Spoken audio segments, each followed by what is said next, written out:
यंदाचा monsoon L निनोच्या प्रभावामुळे लांबणीवर. हिंद महासागरात ढगांची निर्मिती आणि हवामान विषयक हालचाली नेहमीपेक्षा कमी आणि त्यामुळे पावसाचं प्रमाण कमी होण्याची शक्यता. शास्त्रज्ञांनी व्यक्त केली चिंता.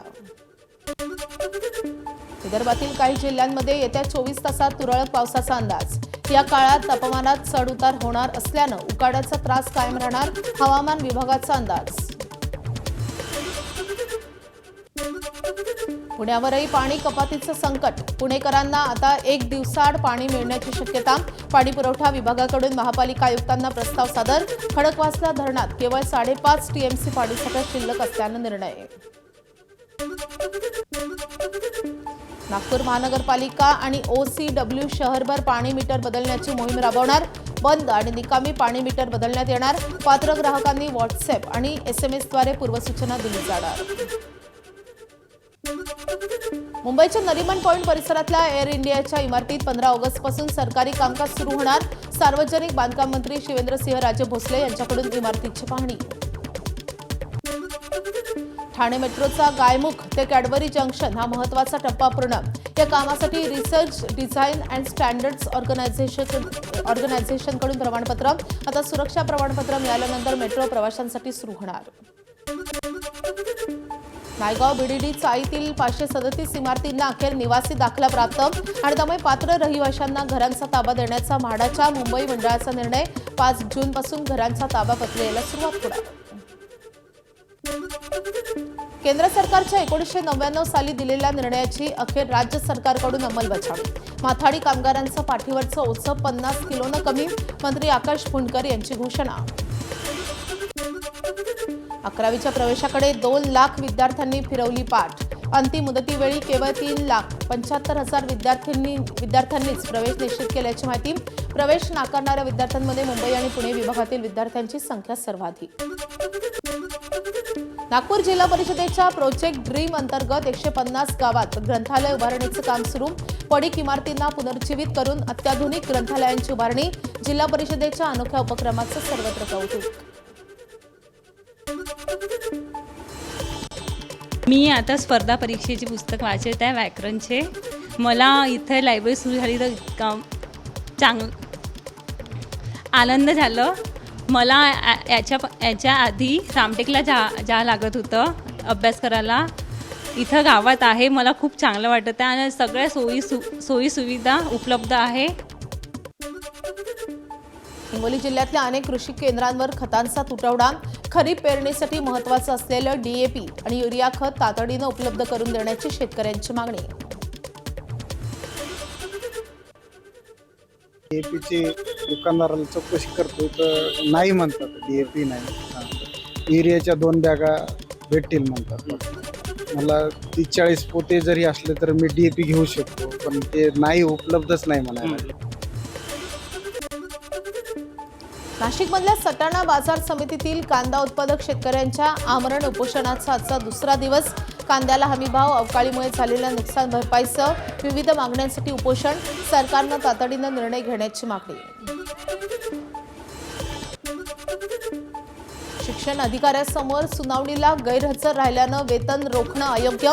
मुंबई उच्च न्यायालयाच्या नागपूर खंडपीठानं निरीक्षण. संस्थेच्या कर्मचाऱ्यांचं वेतन रोखण्याच्या आदेशाला उच्च न्यायालयाची अंतरिम स्थगिती. वेतन रोखण्यासाठी दिलेली कारणं अपुरी असल्याचे मत. पुढील तिमाहीतही बँकांचे व्याजदर जैसे थे राहण्याची शक्यता. उद्या RBI पतधोरण जाहीर करणार. महागाईनं पिचलेल्या जनतेची धाकधूक वाढली. गोंदियात 2 आत्मसमर्पित माओवादी सदस्य अडकले विवाह बंधनात. गोलू आणि संगीतानं केले लग्न. पोलीस अधीक्षक गोरख भामरे यांच्या पुढाकारानं कारंजा पोलीस मुख्यालयात पार पडला विवाह सोहळा. पालघर जिल्ह्यातल्या जव्हार प्रकल्प कार्यालयाचा राष्ट्रीय स्तरावर गौरव. सर्वोत्कृष्ट प्रकल्प कार्यालय पुरस्कारानं सन्मान. प्रकल्प कार्यालयाला 5 लाखांचं बक्षीस. नवी दिल्लीतल्या राष्ट्रीय परिषदेत करण्यात आला सन्मान. पुण्याच्या देहूमधून संत तुकाराम महाराजांच्या पालखीचं 7 जुलैला प्रस्थान होणार. 24 जुलैला पालखी पंढरपुरात दाखल होणार असून पालखीचा पहिला मुक्काम इनामदार वाड्यात होईल. नाशिकच्या TCS प्रकरणातील आरोपी निदा खान प्रकरणातील आरोपपत्रात इम्तियाज जलील यांचं नाव, मंत्री संजय शिरसाट यांची माहिती, त्यांच्या संदर्भात सर्व पुरावे पोलीस गोळा करतील. मुख्यमंत्र्यांची भेट घेतल्यानंतर चौकशीला वेग आल्याची शिरसाट यांची माहिती. हा मतीन पटेल कोण? MIMचा नगरसेवक. त्यांनी सरळ सांगितलं की या प्रकरणामध्ये जे विचारायचं ते इम्तियाज जलीलला विचारा. म्हणजे त्यांनी त्याच्या सांगण्याहून हे सर्व केलेलं आहे. त्यांच्या सांगण्याहून ते तिथं ठेवलेलं आहे. त्याच्या सांगण्याहून त्याचं सगळं देखभाल केलेली आहे.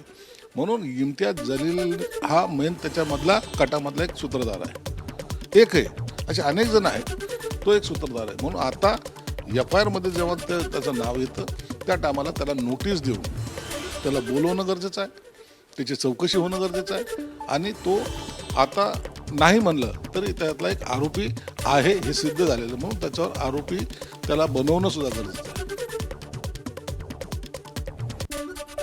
जसं शेकापच्या राजकारणाचा अंत केला तशी संधी मिळाली असती तर तटकरेंच्या राजकारणाचा अंत केला असता.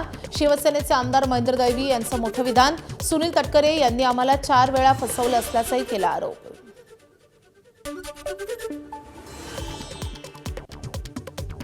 अशाच पद्धतीचा त्रास राष्ट्रवादीच्या माध्यमातून तटकरे साहेबांकडून आम्हाला नेहमीच झाला. या सगळ्या गोष्टीला बघत असताना मला असं भावनिकतेने वाटलं की यदा कदाचित ही लढाई लढलो असतो तर मी जिंकून आलो असतो. याचा अर्थ असा आहे की त्याचाही अंत झाला असता.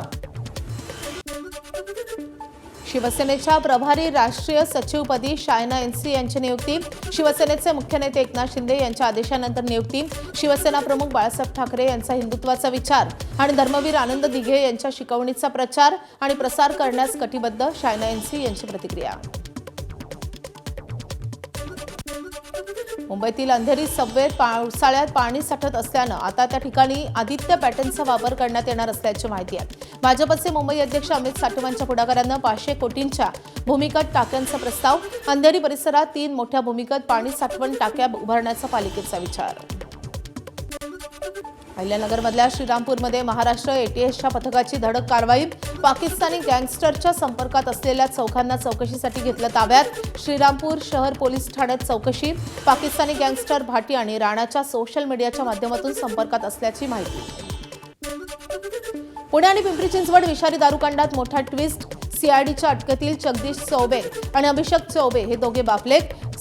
रेक्स इंटरनॅशनल कंपनी यांच्या मालकीची दोघांनी खोट्या कागदपत्रांच्या आधारे योगेश वानखेडेला मिथेनॉल पुरवल्याचं तपासातून उघड.